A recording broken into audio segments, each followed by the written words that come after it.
তোমার গুনার পরিমাণ যদি দুনিয়ার দৃষ্টিতে কলসির সমান হয়, আল্লাহর রহমতের দৃষ্টি হবে পুকুরের সমান। তোমার গুনাহের দৃষ্টি যদি পুকুরের সমান হয়, আল্লাহ রাব্বুল আলামিনের দৃষ্টি হবে নদীর সমান।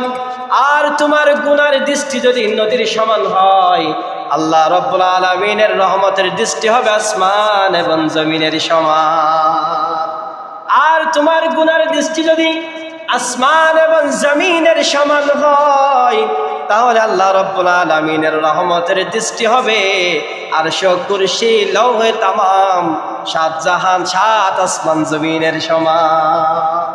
তাহলে যত গুনাহ করো না কেন, যদি আল্লাহর কাছে তাওবাতান নাসুহা নামক যদি আমরা তওবা করতে পারি, নিয়তকে যদি পরিশুদ্ধ করে একনিষ্ঠতার সাথে খালেস নিয়তে যদি আমরা তওবা করতে পারি, যদি তওবার মতো তওবা করতে পারি, তাহলে একজনে ক্ষমা করবেন। চিল্লা বলুন তিনি কে?